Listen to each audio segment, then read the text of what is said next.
자, 반갑습니다. 예, 저는 소방단계 소방학과 소방법규를 담당하고 있는 이근상 교수입니다. 지금 이 강의를 또 들으시는 분들은 초시생들이 많겠죠? 예, 초시 이제 막 시작하는 친구들이 많을 거고요. 오늘 제가 이제 여러분한테 강의를 들려드릴 건요, 3개년, 즉, 우리가 2018년 하반기부터 시작해서 올해 2022년까지, 22년이 아니고, 2020년까지 이 3회가 지금 공개시험으로 전환이 된 때입니다. 공개시험으로 전환된 것을 또 어떤 의미로 둬야 될까? 우리는 보통 그 전에 있었던 시험 문제는 이제 수험생들이 시험장에 가서 이제 문제를 기억을 더듬어서 그것을 복기를 해서 다시 복원을 해서 만들어낸 그런 문제들입니다. 물론 저도 이제 기출문제를 사용하고 있고요. 사실은 이제 복원 문제, 즉 비공개 시험의 문제가 뭐냐면요, 문제의 정확성이라든지 문제 의도 이런 걸 파악하기가 굉장히 힘듭니다. 왜냐하면 이게 문장에 대한 토시, 문장의 길이, 선지의 순서, 배열, 그런 것까지 다 봐야 되는데 그걸 우리가 정확하게 알지 못하다 보니까 어떤 내용에서 출제가 됐다, 이런 정도만 우리가 분석을 하고 또 기출 문제를 다루게 되거든요. 근데 이게 공개 시험이 되면은 이제 우리 수험생들도 알지만은 우리 같은 학원 강사들도 알게 되고요.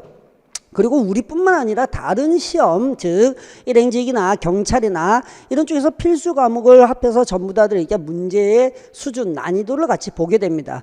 그렇다면 이게 변해가는 과정, 18년 하반기하고 19년, 20년이 어떤 식으로 변해가냐, 문제 형태가 바뀌었느냐, 내용이 바뀌었느냐, 안 그러면은 문제 출제하는 방식, 즉 다시 말해서 박스냐, 옳은 것이냐, 옳지 않은 것이냐, 또는 동일한 내용의 문제를 내용을 출제한다 하더라도 질문의 방향성이 다른 거냐 같으냐 이런 것도 좀 봐야 됩니다. 그래서 오늘 특별히 3개년, 즉 3개년 기출 분석과 그리고 마지막에 제가 학습 전략까지 조금 어느 정도 언급을 좀 해드리겠습니다. 물론 학습 전략이라는 것은 좀 평균적인 내용이다 보니까 개개인에게는 조금 더 적용하는 게 100% 맞을지 않을 수 있습니다. 어느 정도 기본적인 틀을 잡으시고 거기에서 플러스 마이너스를 하시고 개인적인 방식을 또 적용시키기 바랍니다. 자, 제일 먼저 우리가 오늘 소방학개론은 이제 이 3년이 걸쳐서 오는 게 좀 변화가 좀 있습니다. 변화가 좀 있는데, 제일 먼저 해야 될 일은 뭐냐면은 내용에 대한 분석이 좀 필요합니다. 시험 문제가 어디서 몇 번이 출제가 되느냐, 그러면 출제가 되면 계속해서 출제가 되느냐, 안 그러면은 또 혹시 모르니까 느닷없이 나타날 것이냐, 그런 것도 좀 봐야 되겠죠. 우리가 지금 소방학개론 같은 경우에는 이제 공채, 그 다음에 구조구급 특채, 그 다음에 학과 특채, 모든 학생들이 다들 소방학개론을 선택 과목으로 우리가 선택을 하게 되죠. 물론 이게 아직까지 저도 조금 더 빠른 시간 내에 이게 정리가 됐으면 좋겠지만 아직 1년이 더 남아서요. 2021년까지는 아직까지 선택 과목입니다. 선택 과목은 총 5개를 선택할 수 있죠. 6개군요. 6개 중에 2개를 선택할 수 있는데 고교 과목이라고 하는 수학, 과학, 사회가 있고요. 그 다음에 행정법이 있고요. 그 다음에 소방학개론, 소방관계법규, 이렇게 6가지 중에서 공채는 2가지를 선택을 됩니다. 물론 소방학개론은 학과 특채하고 그 다음에 경채 쪽에서는 필수가 되어 있죠. 예, 그런데 이게 선택 과목이라는 거에서 대부분 90% 이상은 대부분 선택을 하는 걸로 제가 기억을 하고 있고 데이터가 나와져 있는데, 아무래도 이게 타 시험, 경찰을 준비하다가 소방으로 넘어온다든지, 안 그러면 일행을 준비하다가 소방으로 넘어온다든지, 이런 친구들은 새로운 과목을 다시 공부하기엔 부담스러우니까 내년까지는 아무래도 사회과학, 수학, 행정법을 공부하는 친구들이 생각보다 꽤 있을 것 같아요. 생각보다 꽤 있을 것 같은데, 그 이후로 지나면은 이제 필수 과목으로 전환이 되기 때문에 이런 타과 학생들, 타직렬 학생들이 들어오기는 쉽지가 않을 거로 생각이 됩니다.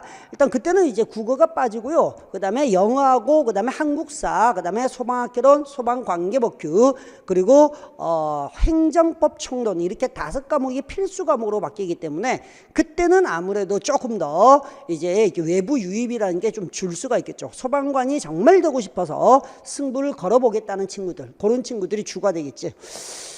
어쨌든 제가 이렇게 우리 범위가 이제 명시가 되어 있습니다. 제일 첫 번째가 나오는 게 소방 조직이라는 제목이고 쭉 보고 다시 돌아오겠습니다. 두 번째가 재난 관리입니다. 이 2가지를 합쳐서 또 다시 소방 조직론 이렇게도 하기도 합니다. 세 번째가 연소 이론이고요. 네 번째가 화재 이론이고요. 다섯 번째가 소화 이론. 이렇게 해서 총 5가지로 조금 나눠져, 큰 틀에 나눠져 있고요. 그 다음에 중분류로 보면은 또다시 소방조직 안에 소방조직과 소방기능이라고 들어가져 있습니다. 소방조직에는 제일 첫 번째 나와 있는 게 소방발전 과정이죠. 소방의 역사라고 볼 수 있습니다. 소방의 역사는 우리나라 삼국시대 때부터 시작해서 통일신라를 요즘은 이제 남북국 시대라고 그러던데, 남북국 시대를 거쳐서 이제 고려, 조선 이렇게 현대까지 오면서 소방은 어떻게 발전을 해왔느냐, 여기에 대한 문제가 이게 공개 시험인데 이게 계속해서 출제가 돼요. 계속해서. 일단은 뭐 제가 조금 더 문제를 좀 볼 건데, 하반기 때 나온 것과 그 다음에 18년도 하반기에 나온 거 19년도 20년도 문제가 조금씩은 틀려요. 조금씩 틀린데 어쨌든 같은 단원에서는 무조건 나오고 있다는 거죠. 그러면은 결국 다음에도 어떻게 21년도 무조건 나온다고 보고 생각해야 됩니다. 물론 안 나올 수도 있습니다. 근데 우리는 어쩔 수 없이 확률을 선택할 수밖에 없기 때문에 저기 있는 소방발전 과정은 반드시 출제가 된다고 생각하고, 그 전에 어떤 걸 더 중점적으로 해야 되냐 이거지, 어떤 것만 하면 되냐는 아닙니다. 그걸 조금 더 보시더라고요. 소방행정체제와 기능과 책임인데, 여기에 지금 동그라미가 2개가 들어가 있는 것은요, 소방발전 과정에 있는 문제가 하나가 완벽하게 나왔고요. 또 하나는 여기에 있는 행정체제하고 이게 반반 섞어서 나와서, 이게 올해 문제의 특징입니다. 올해는 이제 복합 문제가 좀 나오기 시작해요. 하나의 사실관계만 알아보는 것이 아니라 여기의 사실과 저기의 사실을 다 같이 섞어서 다음 중에서 옳은 것을 찾으세요, 다음 중에서 옳지 않은 것을 찾으세요, 이렇게 해서 전반적으로 다 물어보는 경우가 있기 때문에 올해 시험은 좀 어려웠다 이렇게 대충 보입니다. 물론 수험생들이 수험 기간이 3개월 정도가 더 늘어나서 실력이 많이 좋아진 것도 인정해요. 실력이 좋아졌기 때문에 난이도로 보면은 2018년도 정도까지의 난이도까지 갔다고 보는데, 수험생들이 실력이 좋아졌기 때문에 그나마 조금 나은 거예요. 조금 낫다는 것은 평균 점수가 심하게 떨어지지 않고 어느 정도까지만 떨어졌다는 얘기예요. 작년 19년도에 비해서. 소방 조직관리와 이론, 조직관리 2초 이론이나 인적관리, 물적관리, 이건 지금 이제 3년 동안 안 나왔습니다. 그렇죠? 안 나왔지만 앞으로도 안 나온다고 보장은 못 합니다. 확률상 그렇다는 얘기입니다. 그리고 여기는 민간 소방 조직의 종류와 역할, 뭐 자유소방대, 안 그러면은 뭐 민간 소방 조직에 있는 의용소방대, 이런 것들 물어보는 건데요. 요게 이제 사실관계에 대한 이야기들은 이제 기본편에서 주로 보통 다루게 될 거고요. 그 다음에 2018년도에는 조금 특이하게 나타나는 게 안 나오던 것들이 좀 퉁퉁 나온 모양이에요. 그러니까 이게 그전까지는 비공개 시험이다가 공개 시험이 되면서 여기서 골고루 내려고 노력은 좀 많이 한 흔적이 있습니다. 이게 소방관으로서 기본적으로 알아야 돼서, 이런 경우는 조금 이게 화재 예방 경계 진압 조사 활동, 이거 어느 학생들이 힘들어하냐면요, 소방학 개론만 공부하는 구조구급 경체나 안 그러면 학과 특채 친구들도 어느 정도 괜찮아요. 왜냐하면 이쪽 부분도 하니까. 그래서 그런 부분들 때문에 아무래도 소방학교는 좀 발을 넓혀야 되는 이런 상황이 좀 생깁니다. 그거는 기본편에서 좀 다뤄야 되는 거고요. 그리고 나머지는 아직까지 출제가 지금 현재까지 이 3개년 동안은 출제가 되지 않고 있습니다. 맨 마지막에는 재난대응활동 소방조직 소방기능과 관련된 내용은 겹치는 내용입니다. 겹친다는 것은 무엇과 겹친다냐면 다음에 있는 재난관리하고 좀 겹치는 내용이에요. 재난관리에서도 보게 되면은 크게 2개로 나뉩니다. 재난 및 재난관리 개념과 그 다음에 우리나라 재난관리에서는 재난 및 안전관리 기본법이 있습니다. 그거 2개를 가지고 내용을 나누게 되는데요. 특이하게는 이렇게 재난의 특징과 유형이라는 것이 이게 지금 이제 간단하지만은 요것들이 좀 집중적으로 나왔고요. 사실상 여기는 재난관리 개념과 단계별 관리사항은 여기 내용과 여기 어느 정도 겹쳐요. 어느 정도 겹치기 때문에 여기 들어가도 되고 여기 들어가도 사실은 같은 걸로 봐도 상관이 없습니다. 그래서 자주 나오는 거라 볼 수 있죠. 그리고 뭐 여전히 이제 매년 나오는 것이 안전관리 기구 및 기능, 그리고 이제 위에서 아까 봤을 때는 소방조직은 전체적으로 이 전체 3개년을 통해서 전체 나오는 퍼센트는 평균적으로 2문제입니다. 평균적으로 3문제 나오고 1문제 나올 때 있지만은 2문제가 평균적으로 하는 10%의 분류를 봅니다. 그리고 재난관리는 이제 퍼센트가 좀 올라가요. 13.3%인데요. 여기는 18년도 하반기에만 2개가 나왔지, 여기에는 19년도에도 3개 나오고 20년도에도 3개가 나왔어요. 이제 아무래도 이게 사회가 발전하다 보면은 우리 소방관이 하는 역할이 꼭 화재에 관련된 일만 하는 것이 아니고 재난에 관련된 일들이 꽤 많이 있다 보니까 여기에 조금 더 중점을 두고 있는 모양처럼 보입니다. 어쨌든 여기에서 재난의 특징과 유형은 재난의 분류 정도가 되는 거고요. 안전관리 기구와 기능 같은 경우도 우리가 수업 시간에 굉장히 많이 강조를 하는 거예요. 어떤 데서 무엇을 하느냐, 심의할 때 무슨 내용을 하느냐, 긴급구조는 어떻게 하느냐. 긴급구조는 사실상 매번 나오던 거예요. 이전에 때는 매번 나왔는데 여기에서 한 번 나오고 한 번 쉬어가고 다음에는 또 나올 가능성도 굉장히 높아집니다. 자, 그 다음에 세 번째 있는 요 놈이 복구, 예방, 대비, 그 다음에 응급대책이라는 것은 대응이라고도 볼 수 있고 복구, 재정 이런 부분에서 단계별로 할 수 있는 일에 대한 얘기들이 이제 문제가 하나 출제가 되었었어요. 자, 그런 것도 좀 보고요. 지금 얘기한 소방조직하고요. 그 다음에 재난관리 같은 경우는요. 좀 암기사항이 좀 많이 있는 편이에요. 그러니까 법에 관련되거나 아니면 사실관계에 대한 얘기가 좀 많거든요.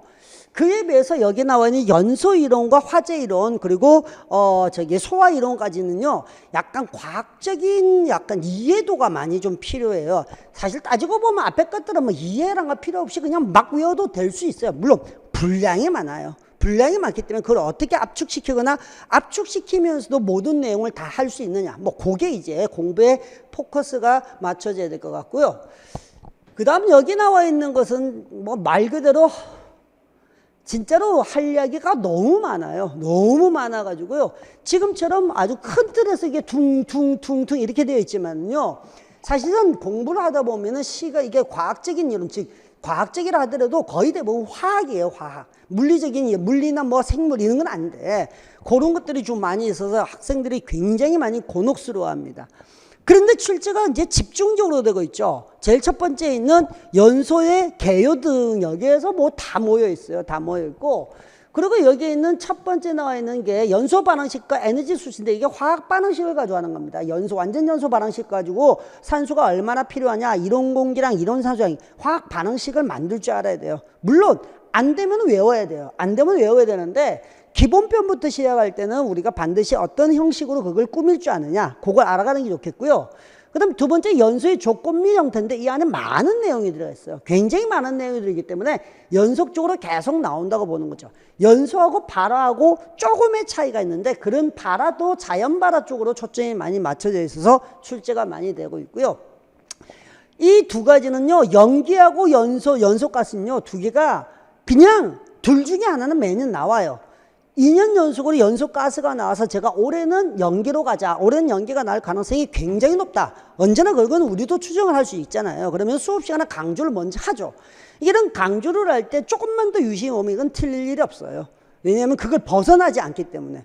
근데 연소가스 같은 경우에 또 너무 디테일하게 뭐 그런 것들 따지는 게, 근거가 확실한 것은 외워야 되고 해야 되는데 근거가 조건이 달리거나 어떤 상황의 변화 때문에 달라질 수 있다면은 그건 출제되기가 좀 힘들어요. 그래서 가장 특징적인 키워드도 좀 필요한 사실, 그런 것들이 있습니다.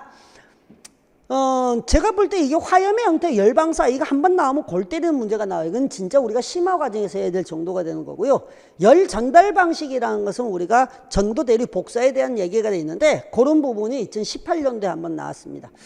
폭발의 조건과 화학적 폭발, 물리적 폭발을 구분하는 것은 사실상 얘네들이 이번에 출제가 2020년도인데 2020년도의 특징이 뭐냐면요, 내용을 혼합해요. 복합형 문제를 만들어요. 굉장히 많이 발전한 겁니다. 문제를 출제할 때는요, 어떤 사실을 냈을 때 문제가 학생들이 어려워할 것이냐, 안 그러면은 많이 틀릴 것이냐, 그걸 판단하는 것 중에서 복합 문제를 내는 경우가 있어요. 한 단원이 아니라 그 단원에 있는 내용에 한두 페이지에 있는 내용을 저기 구석진 데서 낼 수도 있어요. 그거 우리가 보통 지엽적이라고 그러죠. 자주 안 보는 것들, 그것도 어렵죠. 많이 틀리고요. 두 번째가 이제 A 페이지, 1페이지와 5페이지, 7페이지 이런 내용을 다 한 번에 섞어서 옳은 것을 골라라, 옳지 않은 것을 골라라. 이런 것들 하면 그 하나하나 사실관계를 다 알아야 됩니다. 그래서 두 문자를 딸 때 제일 위험한 정도가 보통 이런 문제죠. 여기는 지금 기상폭발과 응상폭발에 분류를 해놨는데 화학적 물리적 폭발에 대한 내용도 나오고요. 여기는 블랩이라는 내용도 같이 나와버렸어요. 그러니까 폭발에 대해서 전반적으로 물어본 거죠. 그래서 답을 요구하는 게 이쪽에 있기 때문에 제가 여기다 표시한 겁니다. 그래서 폭발 정도 같은 경우도 가끔씩 하나씩 나오겠는데, 이것도 제가 그런 얘기를 하죠. 한 번쯤 나올 때가 된 중요한 내용들은 반드시 나온다. 그러면은 좀 더 강조를 하게 되죠. 그런 것들을 반드시 수업 시간에는 체크를 꼭 하셔야 됩니다.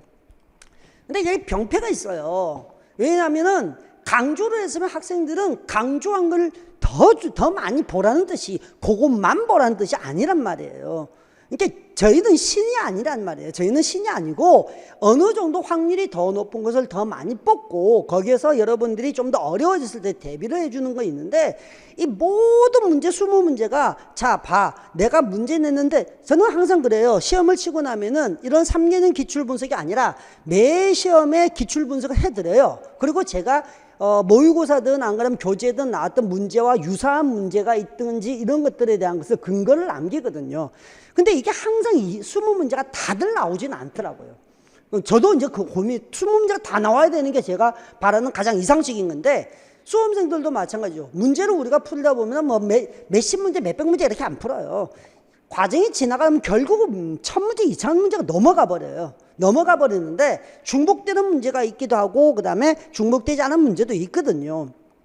그렇다고 해서 문제가 똑같은 게 안 나왔다고 그래서 틀렸다 이러면 안 돼요. 그래서 중요한 게 뭐냐면은 기본 이론이에요. 기본 이론, 기본서가 가장 중요하다는 걸 절대 잊으시면 안 돼요. 그래야지 만점 받을 수 있어요. 자, 화제 이론이요. 화제 이론은 그냥 집중이 돼요. 화제의 종류별 기본 소화 방법, 여기에 뭐 그냥 쭉 몰려 있고요. 그 다음에 위험물의 류별 특성과 소화 방법 쭉 몰려 있어요. 근데 이런 것들은 이제 안 나오나요? 그게 아니에요. 이전에 과거에는 계속 나왔었어요. 계속 나왔는데 지금 3번, 3회 동안 안 나온 것 뿐이에요. 이거 2개 또 나와요. 나올 거예요. 다음에는. 나올 거니까 어쨌든 화제는 처음부터 끝까지 모두 다 연결이 된다고 생각하셔야 돼요. 화제를 얘기할 때는 딱 3부류로 나누죠. 이제 화제 현상과 진행 과정에 대한 한 덩어리, 위험물에 대한 한 덩어리, 그 다음에 여기에 있는 화제 조사 한 덩어리, 이렇게 큰 3단으로 나눠질 수도 있다고 보시면 됩니다. 그래서 이제 위험물은 뭐 제가 오늘 문제도 안 달았어요. 왜? 위험물은 뭐가 중요해? 뭐가 중요해? 아니에요. 위험물은 모두 중요해요. 모두 중요하기 때문에 뭐 나올 때마다 뭐 3문제, 2문제씩 기본으로 나오니까요. 그래서 이런 것들은 문제 분석의 의미가 없어요. 이건 어떤 내용이든 무조건 다 해야 된다고 생각을 하셔야 됩니다. 화제조사 같은 경우도 한 해 한 번 아니면 두 번 나오는데 어렵진 않습니다. 이건 진짜 안 어려워요. 너무 어렵게 할 필요도 없고요. 이것도 마찬가지로 화제조사 및 보고 규정이라고 하는 법령 내용으로 우리가 공부를 하기 때문에 거기에서 크게 응용이 될 거리가 없습니다. 응용이 안 되는 것은 오히려 낫거든요. 한 두세 번 이상 좀 자주 보시기만 하면 충분히 해결이 가능하지 않을까, 그렇게 생각합니다. 소화 이론이 많죠. 소화는 기본 소화 이론이 있고요. 원리가 있고요. 소화 약지가 있고요. 소방시설, 이렇게 3개가 나와져 있어요. 근데 좀 특이한 것은 뭐냐면요. 소화 원리가 하나씩 나오긴 해요. 나오긴 하는데 이건 어차피 4개밖에 없거든요. 그 다음에 있는 소화 약제들이 이게 굉장히 매년 1-2개씩 내요. 매년 1-2개씩. 매년 1-2개씩 내고, 사실은 더 힘든 건 여기에요. 소방시설. 이게 골 때립니다, 이게. 이게 왜 골 때리냐면요. 우리가 알고 있는 소방 대상물, 특정 소방 대상물이란다. 건물에 소방 시설을 넣어야 돼요. 근데 그 시설이 그냥 단순하게 뭐다 하는 것은 여기 맨 밑에 있는 소방 시설의 분류예요. 이건 간단합니다. 왜? 종류만 외우면 되니까. 문제는 여기 있는 애들이에요. 소방 시설하고 경보 설비, 이 소화 시설 설비와 경보, 여기에서 구체적인 어떤 종류들의 특징, 작동법, 그 다음에 구조, 뭐 구성 부품, 이거 장난이 아닙니다. 이게 너무 힘들어요. 너무 힘들기 때문에 또 우리가 그렇잖아요. 공부라는 게 그 부속품의 이름이 어떤 건지 그걸 다 외우는 게 머릿속에서 혼돈이 많이 된다고. 물론 강조할 때도 있고 강조를 적게 하고 그냥 설명만 하고 넘어갈 때도 있었는데, 올해도 또 이런 문제가 하나 나와서 많이 당황스럽게 만들었죠. 그래서 여기에 있는 문제 하나가 올해 조금 더 우리를 곤란하게 만든 경우가 또 있었습니다. 자, 그러면은 제가 이런 내용의 전반적인 내용을 가지고요. 그러니까 여기 있는 소화 이론 같은 경우도 퍼센테이지는 26.7%예요. 5문제 이상은 무조건 나온다는 얘기고, 여기서는 5문제 나왔지만 작년에는 6문제 나오고 또 5문제 나오고 이랬단 말이에요. 여기에는 화제 이론 마찬가지죠. 28점 제일 많이 나와요. 하나, 4개, 5개 나올 때도 있고 7개가 6개 나오는 경우가 있고 6개 나오는 경우죠. 그러니까 기본적으로 우리가 퍼센트로 따지자면, 문제수로 따지자면은 6문제 정도는 나온다고 봐야 돼요. 결국 우리가 다 정리하자 보니 이렇게 되네요. 이 정도는 보여집니다. 소방조직이라는 내용, 그 다음에 역사を포함해서 재난관리에 대한 내용 합쳐서 4문제 아니면 5문제. 4문제 아니면 5문제 정도 하고요. 그 다음에 연소 이론은 한 4문제 정도가 요즘 2년 동안의 평균은 4문제가 나오고 있어요. 근데 4문제에서 5문제. 아까 2단원과 1단원의 차이가 있고요. 그 다음에 화제 이론은 그냥 5문제 아니면 6문제로 넘어가죠. 5문제 아니면 6문제. 여기 있는 소화 이론도 5문제 아니면 6문제. 그래서 우리가 비율로 따지자면은 조직, 소방조직, 그 다음 재난 합쳐서 4개에서 5개, 그죠? 4개에서 5개. 연소, 화재, 그 다음에 소화. 이렇게 하면은 얘가 또 4에서 5개. 그 다음 여기는 5에서 6. 여기는 5에서 6. 이렇게 나오죠. 거기에서 우리가 문제가 어려워지는 것은 사실상 여러 군데가 많이 있어요. 올해는 화재도 어려웠어요. 어려웠는데 친구들이 이게 3개월이라고 하는 연장돼 있는 시험을 가지고 잘 하셨어요. 근데 뭐 개인적으로는 뿌듯할 때도 있고 개인적으로 아쉬울 때도 있어요. 왜냐하면은 제가 여기 나와 있는 문제들 중에서 거의 문제를 대부분 다 맞추는 게 거의 완벽하게 맞추는 18문제는 거의 완벽하게 맞췄어요. 제가 출제한 문제만 풀면 답이 나올 수 있겠고, 어떤 문제는 문제하고 보기 선지까지 똑같은 문제 나와요. 계산 문제. 이게 이제 올해 또 뭐 하이라이트가 됐는데, 뭐 그런 거를 뭐 굳이 자랑, 저 같은 입장은 자랑도 해야죠. 예, 우리 홍보를 해야 되니까 우리는 그렇게 되는 입장입니다. 예, 여러분들이 받아들이시거나 안 받아들여 그건 여러분들인데요. 뭐 TV 보다가 광고 나온다고 해서 보기 싫으면 다른 데 틀면 되지만은 광고 하지 마! 그럴 수는 없잖아요. 그죠? 예, 그런 겁니다. 저희 입장은 그래요. 저희는 저희 자신을 많이 알리는 게 PR을 하는 게 저희 일 중에 또 하나라서요. 중요도는 대충 보면 어떻게 되는지 알죠. 근데 이게 페이지 수는 이런 것도 엄청나게 많아요. 어쩔 수가 없어요. 우리가 가늠을 하기가 너무 힘들기 때문에요. 근데 이제 조금만 더 세부적으로 문제를 좀 들어가 볼게요. 이제 문제를 볼 때 문제를 풀으라는 뜻이 아니에요, 지금. 여러분 지금 문제 푸는 시간이 아니에요. 그래서 프린트나 이것도 안 내드려요. 문제를 분석하는 게 중요한 건데 형태가 바뀌는 걸 보는 거예요. 보세요. 아까 제가 말했던 소방의 발전 과정이라는 것은 매년 나왔다고 그랬죠. 3개년에.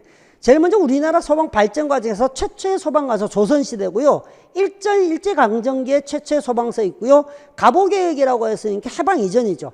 대한민국 정부 수립까지 여기까지 내용이 여기서 나와요. 그죠? 그러면 이제 제 같은 경우 수업 시간에 야, 같은 문제를 똑같이 만들기는 매년은 힘들 거야. 그러면은 추정을 할 수 있지 않니? 자, 우리가 딱 여기서 대한민국 정부 수립까지 나왔거나 안 그러면 대략적으로 보면 우리나라가 일제강점기 정도가 되지 않겠니? 그럼 이 다음 문제는 그 다음 해를 기준으로서 나오는 게 좀 합당할 것 같아. 그러니까 이 다음부터를 좀 잘 봐. 그렇게 얘기를 강조를 합니다.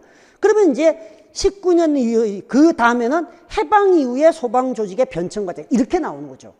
그러면은 우리가 포커스가 딱 맞춰지니까 그 위원회는 우리가 중앙소방위원회라는 거, 중앙소방위원회도 있고, 그 다음에 행정이 어떻게 바뀌고, 서울, 부산 본부 어떻게 생기고, 그 다음에 전국의 소방부 이런 식으로 해서 92년도까지 내용이 나오죠. 그러면은 이런 식으로 나오고 나면은 학생들은 아무래도 접근하기가 쉽겠죠. 그게 저희가 할 일이니까. 그러면은 만약에 2020년도에도 또 나왔는데, 그러면 저 같은 입장에서는 그렇게 하죠. 야, 이게 큰 두 덩어리로 나누고 났는데, 이제는 나올 거리가 어떻게 더 각오로 갈까? 그것도 힘들 것 같아. 그럼 남아있는 게 하나가 있어. 뭐가 남았어요? 법이야. 소방 관련 법이 남았어. 지금 문제를 보면 여기에서 내용에서 조직은 물어봤고 앞에서도 조직은 물었는데 소방에 관련된 법의 내용은 안 물어봤거든. 그러면 우리는 공부를 할 때 좀 더 포커스를 맞추자. 물론 기출이 있기 때문에 다 해야 돼. 근데 더 중점적으로 맞춰보자고. 뭐 소방에 관련 법이 크게 한 4가지 정도가 있어. 제일 먼저 소방법이 있고, 그 다음에 소방공무원법이 있고, 그 다음에 소방사분법으로 나눠지고, 그리고 난 다음에 다시 이제 소방기본법이 재난및 안전 관리 기본법이 있어. 이런 식으로 나눠서 몇 년도에 이걸 제정 시행이 된다. 그걸 좀 확인하자. 그랬더니 2020년 올해 시험에 이렇게 나오는 거야. 금화도감 알고 있는 거고, 최초의 소방서 이미 나왔던 거고, 여기에는 중앙소방이 바로 이전에 나왔던 거야. 연도가 들어온다. 연도가 들어온다고. 연도가. 그런데 이제 답이 여기가 나오는 거야. 1948년에 소방법이 제정 공포가 되었다. 이게 48년이 아니라 우리는 58년이라고 주구장창 58년이라고 주구장창 배웠거든. 왜? 아까 얘기했듯이 거기에 포커스를 맞춰봐. 그러면 답을 찾기가 확실해지는 거죠. 이런 식으로 저희는 이제 많은 연구를 하고 그 다음에 그 디테일함을 찾아가려고 하는 거죠. 이렇게 이제 변화가는데 그럼 내년에는 어떻게 나올까요? 또 고민을 해봐야죠. 이게 단순하게 제가 감각으로 하는 게 아니에요. 감각으로 하는 것은 진짜 소 뒷발이 찌르잡는 거나 똑같은 거고요. 저 많은 연구를 합니다. 의도나 안 그러면 다른 어떤 문제, 다른 시험들, 뭐 우리 소방 공무원이 아니라도 시설관리사, 설비기사, 그 다음에 안전교육사 뭐 이런 시험들이 있는데 그 시험들의 흐름도 같이 좀 보는 거예요. 그러다 보면은 이런 게 우리가 어느 정도 공부할 수 있는 포커스가 좀 맞춰지죠. 그래서 정답이 4번이었던 거고요. 이건 아까 말했듯이 봐요.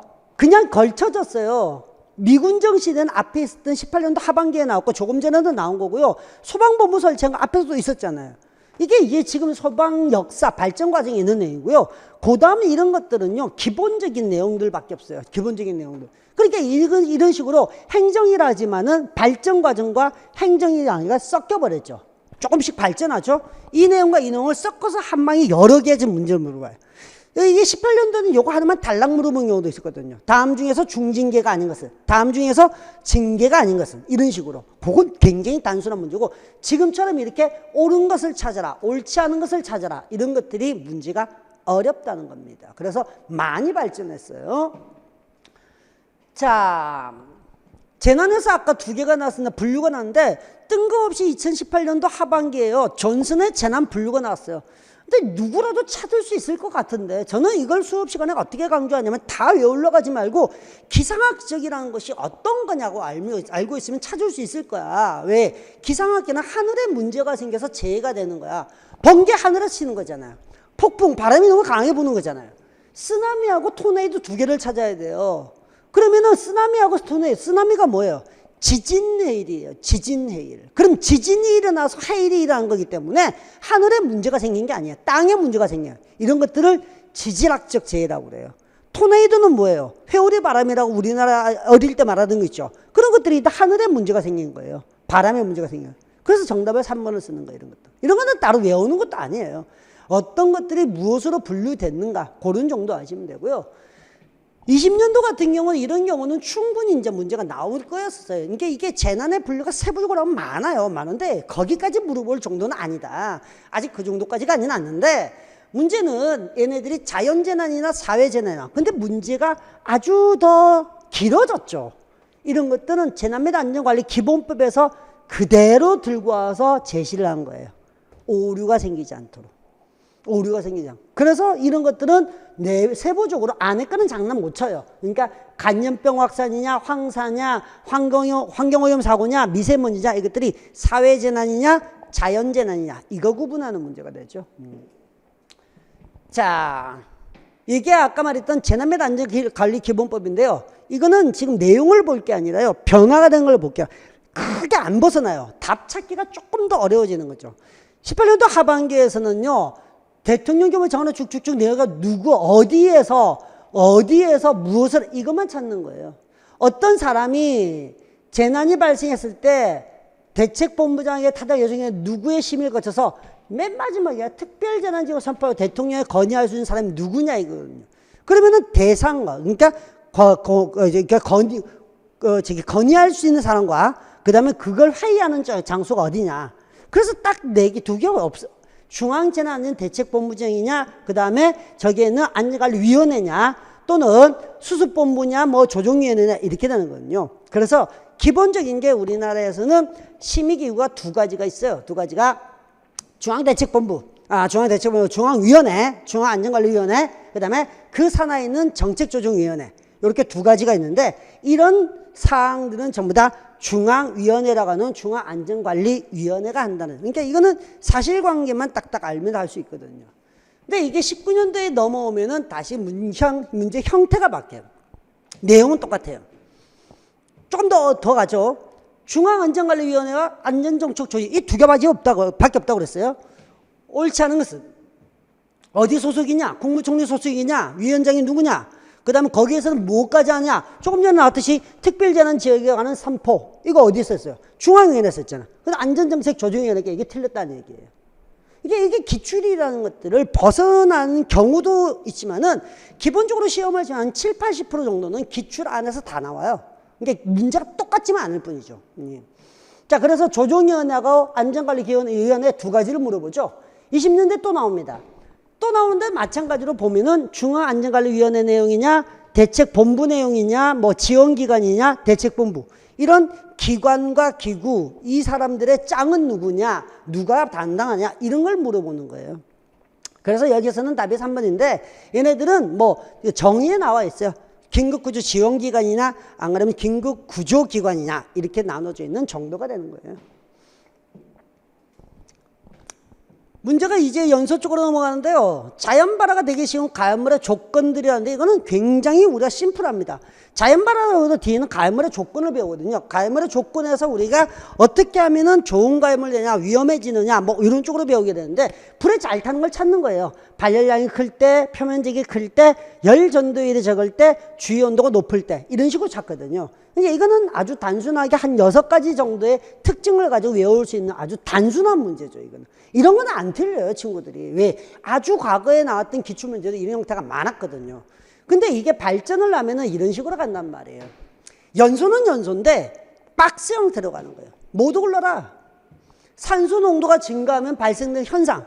이걸 역으로 물어보죠. 연소가 잘 되려면 산소가 많으면 연소가 잘 되는데, 이걸 뒤집어서 산소 농도가 증가하면 어떤 현상이 생길 것이냐. 이게 발전하는 거예요.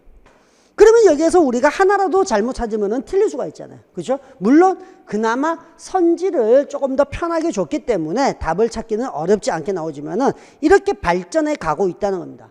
20년도, 19년도에는 또 아까 똑같은 내용이지만, 연소 내용인데 이런 게 나와요.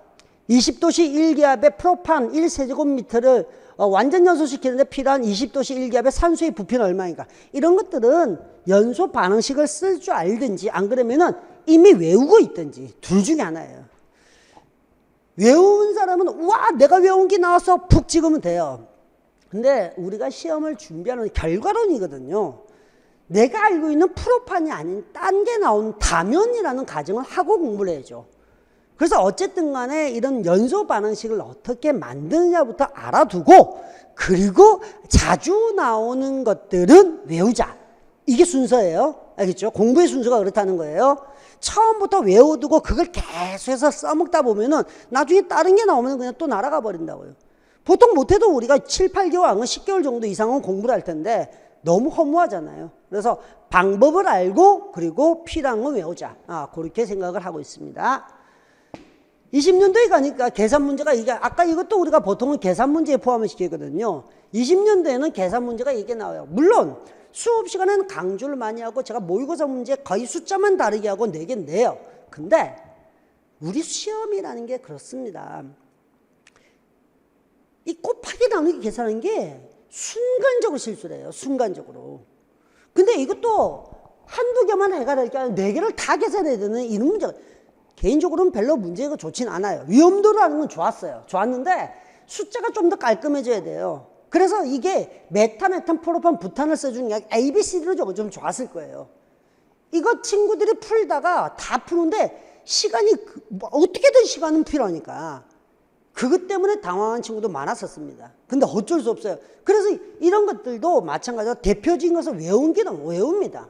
외울 건데 마찬가지로 아까처럼 ABCD가 나오면 어떡하려고요.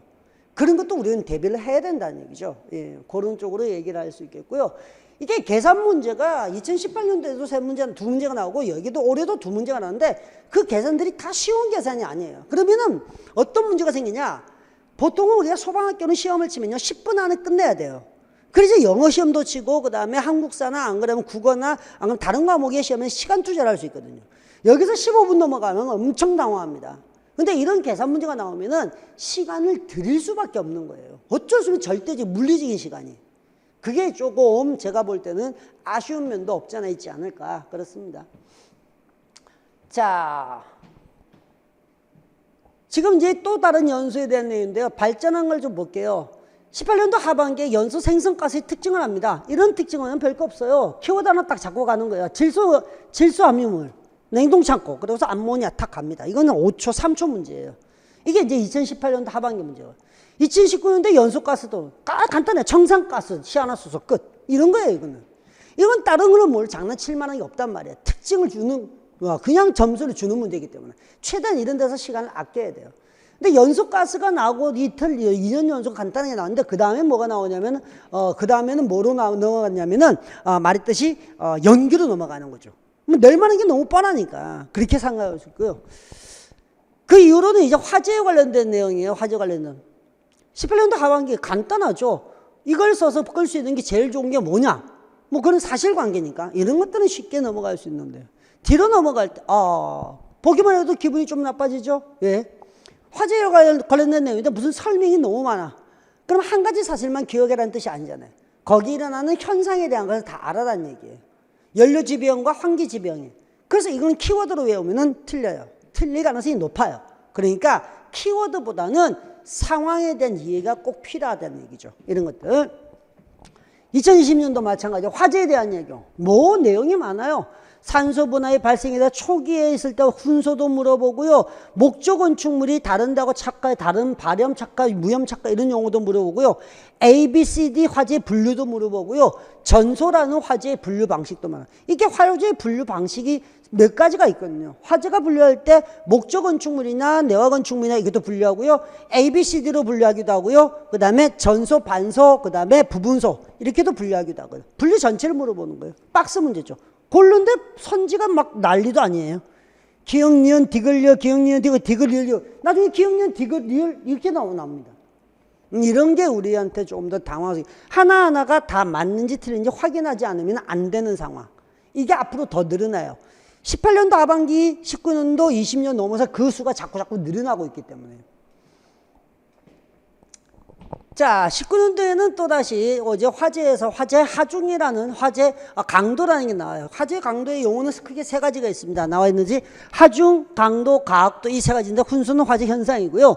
여기에서는 단위 시간당 축적되는 연이니까 딱 답만 찍으면 돼요. 뭐로? 화재 강도로 답만 찍으면 돼요. 그러면은 이제 다음에 나올 거는 제가 분명히 얘기를 했어요. 얘는 그 전에 몇 번 2018년도 이제는 나왔고요. 얘가 나왔고 얘가 나왔어. 그러면 이제 뭐가 남았어? 얘가 나올 것 같아. 근데 얘는 정의를 물어볼 게 애매해. 그럼 뭐로 나올 것 같아요? 얘 물어보면은 아마 계산 문제 나올 거야. 계산 문제도 예전에 한번 나왔기 때문에 비공개 시험에서 한번 나왔기 때문에 그때는 하나만 달랑 계산했어. 근데 그런 짓은 안 할 거야. 두 개 물어볼 거야. 그래서 두 개 문제를 했는데 이게 미친 문제가 되어버렸네요. 제가 모의고 백백백의 특강, 제 특강 자체가 백백백 특강을 했습니다. 100문제를 가지고 100%가 출제되어서 여러분도 100점 맞았으면 좋겠다라는 희망을 드리는 그런 문제풀이 과정이 있는데 라이브 특강을 하는데 지금도 남아있어요. 지금 보시면 돼요. 문제가 숫자까지 다 똑같아요. 안에 있는 이 박스 숫자까지. 물론 이제 이게 우리가 여러 답을 기억하지 못하는 사람도 많기 때문에 계산을 할 수가 있기 때문에 그래도 편해지죠. 어떤 친구는 진짜로 기억을 하고 워낙 문제를 자꾸 반복해서 많이 풀어봐가지고 다 기억해가지고 답을 그래서 한번 툭 찍고 나왔대요. 완벽하게 수가 똑같으니까. 저도 깜짝 놀란 겁니다. 진짜로 깜짝 놀랐습니다. 물론 다른 것도 거의 유사한 문제와 거의 동일한 문제가 많이 있긴 있는데 자, 그런 이런 계산 문제, 아까 계산 문제 있었죠? 이게 직접 계산하면 시간 많이 걸립니다. 진짜로. 그러니까 그 두 문제만 계산, 위험도와 이거 계산만 하더라도 시간은 벌써 5분이 넘어가 버려요. 예상 시간보다 훨씬 늘어나는 거죠. 그럼 방법은 뭐냐? 아는 걸 빨리 끝내야 돼요. 확신을 가지고 이게 뭐지? 이거였나? 이러면 안 돼. 확실하게 이거 쭉 틀렸고 맞고 틀렸고 맞고 확인 다 하고 그렇게 가셔야 됩니다. 화재 과학도에 대한 얘기도 있죠. 아까 조금 전에 2019년도에 강도 나왔죠. 그러면 두 개에 대한 얘기를 다 물어보시는데 화재 과학도 또 나왔어요. 이거는 제가 볼 때는 너무하다는 싶은 생각도, 너무 좁은 범위에서 두 개를 연속으로 내니까. 물론 내고 난 다음에 답을 요구한 것은 앞에 있었던 여기 있는 19년도 나왔던 요 내용하고는 상관이 있습니다. 요 내용이 환기지배형일 때 창문으로 해서 환기요소 이런 얘기가 답을 요구한 건데, 그건 맞는데 그래도 너무 조금 더 집중적으로 나왔던 느낌은 없잖아 있습니다. 4번 같은 경우에는 기출문제 풀이할 때 충분히 많이 다루는 내용이기도 하기 때문에, 물론 기본서에서도 하고요. 그래서 이제 이런 것들도 마찬가지죠. 제목은 화재과학도에 대한 얘기인데 내용을 보면 화재과학도만의 내용이 아니에요. 화재에 관련된 전반적인 내용이 있다는 거예요. 자, 소방시설에 관련된 내용인데요. 스프링클러하고요, 그 다음에 포소화설비하고 두 개가 집중적으로 나와요. 3개년 동안. 첫 번째 보니까 스프링클러 헤드에 대한 얘기가 나오죠. 헤드에 대한 얘기. 19년도에는 스프링클러의 감지기하고 연동도 스프링클러가 나오죠. 올해는 스프링클러에는 리타팅 챔버라고 하는 그런 부속품의 기능까지 얘기하는. 그러니까 얘기 보니까 이렇게 되는 거예요. 19년도는 굉장히 심플해요. 폐쇄형 헤드 가진 거 뭐냐? 여기 가진 거는 습식, 건식, 그 다음에 일제살수식이다. 답 2. 아니, 습식, 건식, 준비작동식이다. 일제살수식은 개방형이다. 그럼 답이 빨리 나와요. 아주 간단하죠. 안 틀려요. 두 번째, 감지기에 연동되는 거? 감지기가 있는 거 구조를 대충 알아야 되거든요. 그러면 준비작동식하고 일제살수식은 확실히 알고, 답이 3개인데 습식하고 건식은 아니네. 그러면 디글 이렇게 해서 4번 가는 거예요. 근데 이제는 스프링클러 나올 게 좀 별로 없다, 야. 보면은 뭐 나올까? 이게 너무 가는데, 그러면은, 안에 뭐 채워지는가? 이런 거 나올까? 이렇게 예상하는데, 갑자기 뜬금없이 스프링클러 안에 있는 부속 설비의 기능을 물어봐요. 골 때립니다. 이게 골. 이게 물론 뭐 대부분은 잘 맞추시긴 하는데, 문제는 이걸 하나 내물어서 우리에게 그 다음에 공부에 대한 부담이 오기 시작합니다. 자, 그러면 앞으로 올해 시험에 공부할 때는 선생님 리타팅 챔버 열심히 외우면 될까요? 이게 외우는 게 중요한 게 아니에요. 이와 유사한 기능하거나 이와 준하는 부속 설비들 다 공부하셔야 돼요. 만점 받기가 힘들어질 수 있어요. 예전보다도요, 소방학에 시간 투자를 많이 하셔야 됩니다. 문제가 그렇게 나오니까요. 그러니까 더 모든 것을 다 강조하진 않잖아요. 수업 시간에 기본서에서만 어느 정도 설명하고, 이건 이래야 이런 목적이야 이렇게 설명하고, 그 다음에 안 하면 애들은 나중에 우리 배웠어요? 이런다? 배우긴 배웠지. 내가 더 강조는 안 했을 뿐이지. 그런 경우가 되는 거예요. 그래서 조금 더 지엽적으로 가는 것들 우리는 이제는 다뤄야 된다는 거 잊지 마시고, 이런 식으로도 문제의 점수, 학생들의 점수를 떨어뜨리려고 노력하는 그런 모습이 보이고 있으니까. 포소화약제요. 뭐 벤츄리 포요 막 길어요. 처음에 나올 때 와 쌤 이거 뭐예요? 와 이거 안 배웠는데 이런 애들 있고, 저는 뭐 무지하게 많이 강조를 했지만은, 그래서 처음에도 이렇게 하고, 두 번째 19년도에 똑같이 내용이 나와요. 앞에 있는 것들은 원래 라인 프로포셔널한 거고요. 그 다음에 뒤에 있는 것이 프레저 사이드 프로포셔널한 거예요. 그런 건데, 그게 이제 특징들을 몇 개를 가지고 답을 찾는 거예요. 그럼 이제 포 안 나오겠지? 또 다른 거, 4개밖에 없는데 막 2개 나왔는데, 그 나온다면 2개 나오겠지만 한 보기는 해. 보기는 보자. 뭐 물리도 문제는 출제하죠. 근데 뜬금없이 뭐가 고발포가 나와버려요. 저기서 고발포라는 게 우리는 저발포, 고발포, 포의 사이즈 크기인데요. 이런 것들은 지엽적인 거거든요. 1종과 2종과 3종까지 저발포, 고발포 구분하는 것도 대략적으로 구분을 해서 우리가 공부를 하는데, 1종, 2종, 3종까지 이걸 달달달달 외운 학생들이 많지가 않았나 봐요.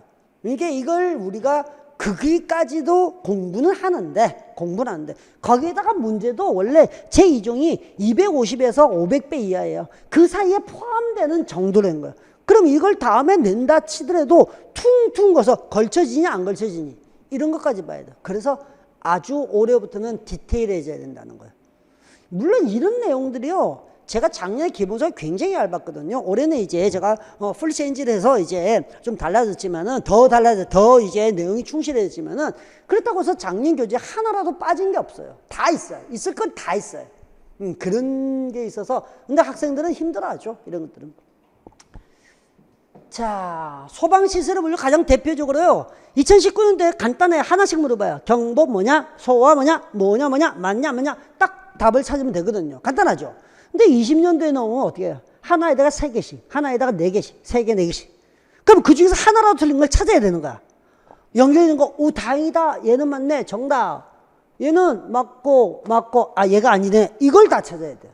시간이 걸릴 수밖에 없는 거예요. 이건 몰라서 틀릴 수도 있겠지만은 시간 때문에 우리가 당황을 할 수밖에 없는 그런 상황이 되는 거예요. 자, 제가 뭐 간단하게 문제의 형태가 바뀌어 간다는 것 또는 시간이 걸린다는 것 우리가 어떻게 준비해야 되는가 그런 쪽으로 얘기했고요.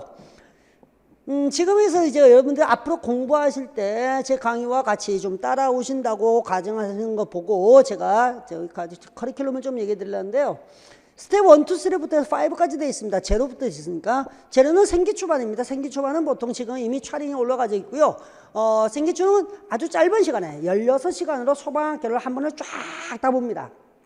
거기서 가장 중요한 내용을 위주로 보죠. 그리고 설명도 살짝 곁들이고요. 안개법도 곁들이기도 하고요. 그리고 일단은 한 전체를 먼저 소방학교는 이렇게 돼 있구나.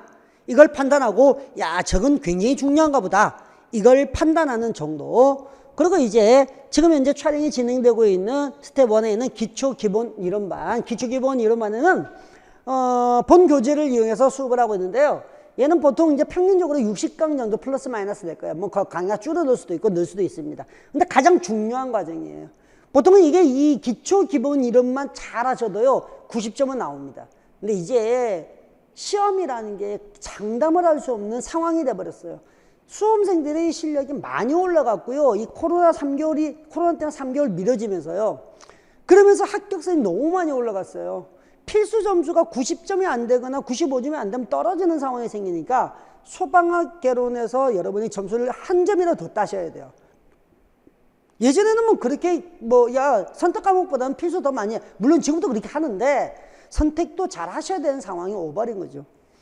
여기 끝나지만 우리가 7, 8월이 끝나면은 9월, 9, 10월 과정에서는 기본에서부터 기본은 걸쳐갑니다. 심화 이론이 갑니다. 교재를 편성할 때 기본 이론과 강의 이론, 그 다음에 심화 이론, 참고 이론 다 나눠놨기 때문에 심화 이론 위주로 강의를 하게 되고요.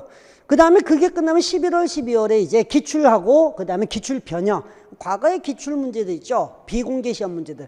그 문제들을 제가 조금 다듬어서 쓰는 것들을 그냥 기출 변형이라고 합니다. 연도는 거의 문제는 유사한데 그냥 너무 말이나 표현이 안 좋은 것들 있죠. 그런 걸 좀 많이 다듬어서 기출 변형에 나가고요. 그리고 이제 1월, 2월에 가면 필기 노트가 나갑니다. 필기 노트는 11월에 같이 나올 예정이긴 한데요. 작년에는 뭐 1월 달에 나왔고요. 필기 노트하고 예상 문제. 여기부터 이제 이거는 기출에 대한 어떤 점검 정도가 되어 있고요. 본격적인 문제풀이가 2단계로 넘어갑니다. 그리고 이게 1, 2월, 얘가 3월 이렇게 넘어가는데요. 그 중간중간에 특강이 있어요. 특강. 이 스파 특강인데요. 테마별 특강입니다. 테마별에서 내가 아까 말했던 그런 계산 문제 너무 힘들어요. 그런데 계산 문제를 찾으려니까 여기저기 지금 흩어져 있어요. 그래서 계산 문제만 모아서 특강을 합니다. 보통 한 4시간 정도고요. 재난도 하다 보면은 막 헷갈려요. 그래서 재난 특강을 한번 하고요. 개정법령은 무조건 합니다. 왜냐하면은 개정법령은 법률이 자꾸 바뀌기 때문에 거기서 바뀐 내용을 적용을 시켜야 되기 때문에 그렇습니다. 조직론 같은 경우는 이제 구조 9급 친구들이 좀 더 많이 힘들어서요. 조직론을 한번 정리를 하고요. 그리고 이제 뭐 보통 수험생들이 제 시그니처라고 얘기하는데 백백백 특강은 시험 치기 한 보통 2, 3주 전에 100문제를 통해서 100% 출제가 되길 바라면서 여러분들 100점 맞으시라고 무료 특강을 진행해 나가니까 라이브 특강을 하니까 그때 꼭 다시 해보시고요. 제 커리큘럼은 이렇게 되어 있는데 제가 당부드리고 싶은 몇 가지가 좀 있어요. 공부를 이제 시작하시니까 제일 먼저는요 매번 강조를 하는데요. 나중에 지나면 또 왜 그런지 모르겠지만은 자꾸 문제에다가 집중을 하시는 것 같아요. 기본이 제일 중요합니다. 진짜 기본이 중요해요. 지금부터 공부를 시작하건 안 그러면 이 강의를 듣는 시점이 9월이든 10월이든 그건 아무렇고 중요하지 않아요. 무조건 기본이에요. 기본이 안 된 상태에서 문제를 몇 번을 돌려서 10번, 20번 돌려서 그렇게 해서 좋은 점수 받을 수 있는 확률이 극히 낮아요. 극히 낮아요. 100명 중에 한 10명이 나올까 말까 할 거예요. 그냥 기본서를 자꾸 보세요. 기본서를 자꾸 보시면 됩니다. 그래서 암기만으로는요, 고득점 90점을 받기가 쉽지가 않아요. 그냥 모르겠어요. 한 80점만 받으면 돼요. 그럼 적당히 하셔도 돼요. 근데 앞으로 안 그럴 거예요. 이게 80점과 85점, 90점의 차이가 많이 날 겁니다. 지금 합격 커트라인이 올라간 상태에서 그 마지막 라인에, 그 위에서 애들 많이 몰려 있거든요. 커트라인에 고득점이 너무 많아가지고요. 암기만 하다 보면 우리가 착각이라는 걸 하게 됩니다. 아, 이거였나 저거였나? 두 문제 땄는데 헷갈린다 막 이런 식으로 나온단 말이에요. 그거 조심하셔야 되고요. 그래서 반드시 두 번째 단어에 있는 이해도 하고요, 원리를 입각해서 암기를 하면요, 그 큰 틀에 있는 중요한 것들은 이해와 원리로 가면요, 머릿속에 오래 남아요. 절대 흔들리지가 않아요. 그걸 두고, 원리를 알고 있는 걸 두고 나머지를 암기만으로 될 수 있는 것들 암기를 하면 되죠. 역으로 가시면 돼요. 보통 공채, 특채 경채하고는 조금 달리 가셔야 돼요. 왜요? 공채 같은 경우 우리가 선택 과목이 되는 거고요. 특채 공채 같은 경우는 원점수이기 때문에요. 하나라도 틀리시면 안 돼요. 필수 과목이잖아요. 하나로 틀리면 안 돼요. 100점을 받겠다 공부하셔야 돼요. 그래서 제가 모두 다에게 강조하지는 않는데, 특채하고 경채 친구들에게는요, 필수 과목이 되어 있는 소방학교는 일단 무조건 심화까지 하세요. 예전에는 안 그랬어요. 안 그랬는데, 이제는 학생들이 합격까지 평균 90점, 95점 이래 돼요. 그래도 그나마 여러분들이 점수를 100점 가까이 받을 수 있는 게 소방학 개론이가 보거든요. 그러니까 끝까지 이 악물고 따라오시고 막 두 번, 세 번 강의를 계속해서 반복해서 듣는 것도 도움이 될 겁니다. 최대한 여러분 머릿속에 집어넣는 강의를 해드릴 테니까. 마지막에 있는 얘기가, 문제풀이는 기본을 다 완성하고 해도 상관없습니다. 문제풀이는요, 얼마든지 1월 달부터 해도 되고요, 못해도 2월 달부터 해도 상관없어요. 괜찮아요. 중요한 것은 기본이 얼마나 탄탄하게 되느냐, 이게 가장 중요한 겁니다. 자, 문제풀이를 할 때는 일단 기본적으로는 기출 중심으로 하셔야 됩니다. 기출 문제집이 나오게는 매년 개정이 되니까 기출 중심으로 하는데, 기출 범위를 벗어난 건 10%에서 요즘은 조금 많이 벗어서 20%까지 가기도 하는데, 10% 정도는 과거에 있었던 기출문제나 기출 변형만 가지고도 충분히 8, 90점짜리 나올 수 있어요. 물론 똑같이는 안 나옵니다. 거기에 관련된 내용이 나올 뿐이죠. 그래서 동일하게 나오지 않는다는 걸 아셔야 되고요. 문제풀이 할 때는 항상 오답의 이유와 정답의 이유를 다 따져보셔야 됩니다. 그래서 한 문제를 풀더라도 한 문제를 10번, 20번 볼 게 아니라 그 한 문제를 꼭 잘 기억할 수 있도록 하셔가지고 항상 체크하시면 됩니다. 그리고 반드시 오답 노트를 작성하시고요. 오답 노트는요, 여러분들한테 마지막에 힘이 되는 거예요. 내가 뭐가 약했는지, 뭐가 어려웠는지 그 단원이나 그 내용들을 찾기가 가장 좋은 거거든요. 나중에 보면 필기노트가 언제 나와요? 필기노트는 어때요? 뭐 이런 얘기 많은데요. 필기노트는 100점을 받으라고 만들어내는 노트가 아닙니다. 필기노트는요, 짧은 시간에 우리가 암기할 수 있는 사항들을 눈에 빨리 보이고 이렇게 반복해서 할 수 있도록 만들어지는 거예요. 필기노트만 보면은 100점 나와요. 그러면은 뭐 기본서를 왜 보겠어요? 기본서 볼 이유가 없죠. 필기노트는 대략적으로 100점이 나올 수 있을 만큼 내는데, 자신감으로 따지면은 이거 보면 한 90점은 나올 것 같아. 이 정도까지는 제가 보고 만드는 거예요. 그러니까 너무 지엽지기거나 너무 어려운 거는, 너무 가끔 나오거나 이런 건 빼버리죠.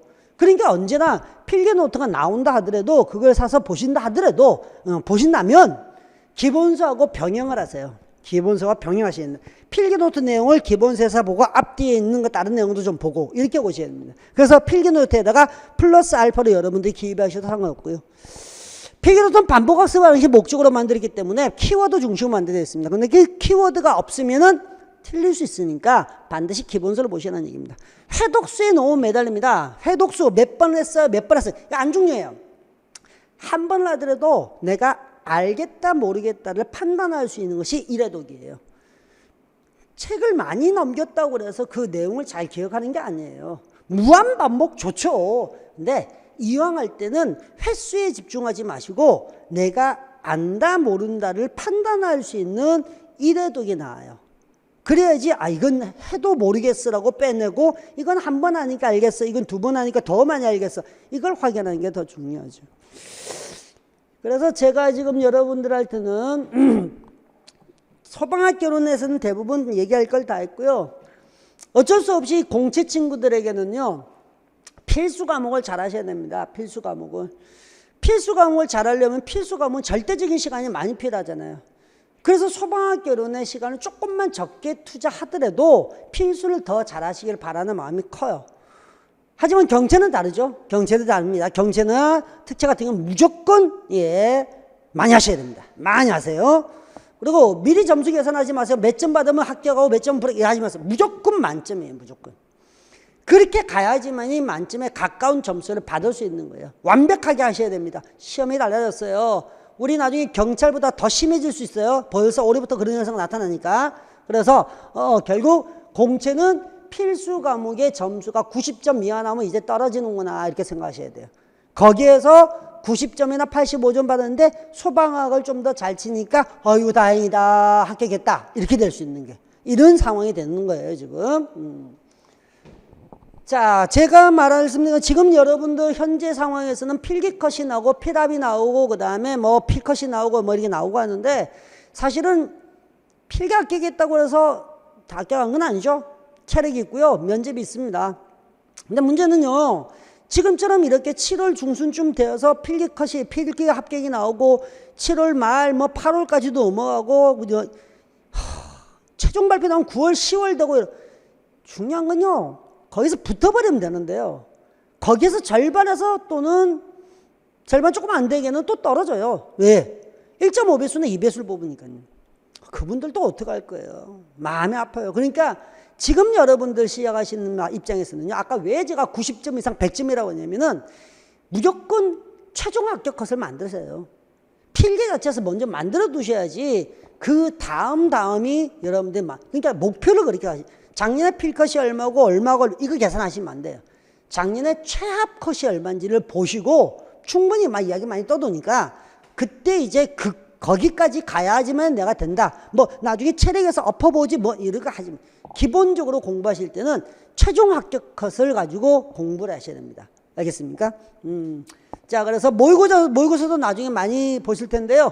모의고사를 많이 보시다 보면은 나중에 점수가 몇 점이고 어느 정도 됐는데 이런 안도감도 있을 수 있고요. 나머지 절망감도 있을 수 있습니다. 안 중요합니다. 모의고사는 어느 파트에서 내가 뭐가 약한지를 찾는 거예요. 오답 노트 많이 만드시고 누구 한 사람의 모의고사만 풀라는 얘기 아니에요. 다양하게 풀어봐도 좋은데 여기서 점수에 매달리시면 안 돼요. 그러면은 스트레스 받아서 공부 못합니다. 이거. 제가 아까도 얘기했지만은 많이보다는 정확하게 푸는 게 좋습니다. 새로운 문제는 매년 하나 아니면 2개 정도가 나와요. 하나 아니면 2개. 그러니까 실수하지 않는 게 제일 첫 번째예요. 첫 번째.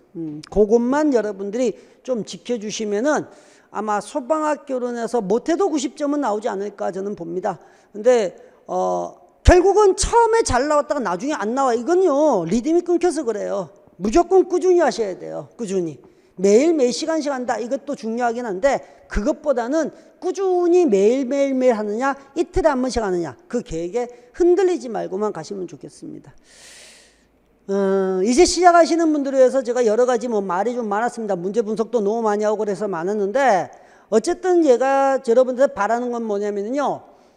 앞으로 남아있는 시간 동안에 짧으면 짧고 길면 긴 시간입니다. 이 시간 동안에 많이 지치고 많이 힘들고 올라갔다 내려갔다 뭐 성적도 그렇고 그 다음에 막 심리 상태도 그럴 겁니다.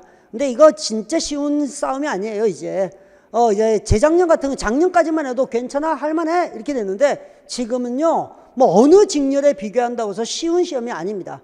그러니까 이 악물고 하셔야 됩니다. 진짜 독하게 하셔야 됩니다. 그거 잊지 마시고 지금 마음 딱 잘 잡으시고요. 계획 세워가시면서 하루에 얼마만큼 또는 어떤 내용 어떻게 어려운 거 체크하는 거 버릇 다 들이면서 자리에 오래 앉아있는 연습부터 하시고요.